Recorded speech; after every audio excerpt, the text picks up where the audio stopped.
This is Radio 2 on the BBC Sounds app on your smart speaker and on 88 to 91 FM.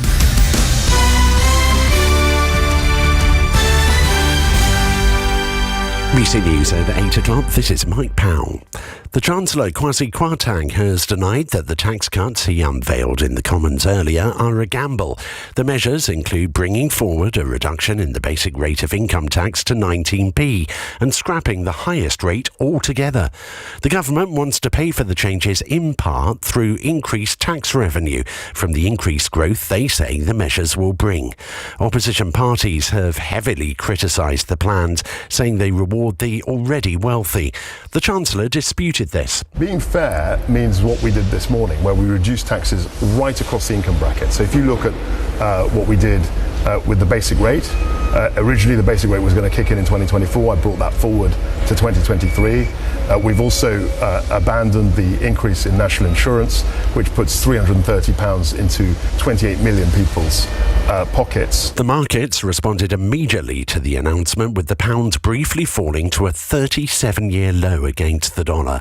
Our political editor, Chris Mason, says the government is taking a risk. The gamble is around whether the strategy can work and whether the techniques to make it work will be popular.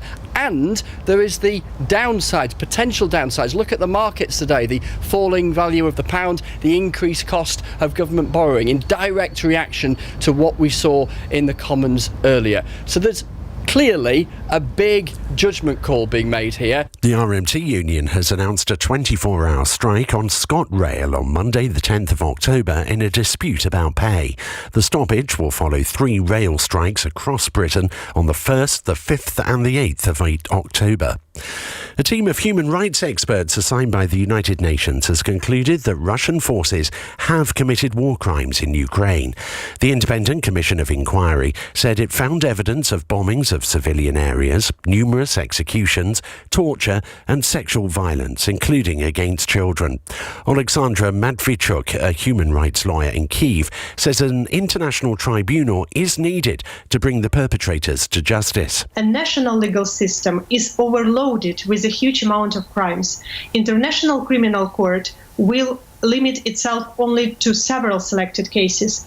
Who will provide a justice for hundreds of thousands of victims of war crimes? We need to create international tribunal on war crimes, crimes against humanity, and genocide. The world of literature has been remembering the author Dame Hilary Mantel, who's died aged 70. She was the first woman to win the Booker Prize twice, first in 2009 for her historical novel Wolf Hall, and again in 2012 for its sequel. The weather, rain continuing across parts of the southeast of England this evening, the odd shower also along Irish Sea coasts. BBC News, it's 3 minutes past 8. Radio 2. Hey, hey, hey.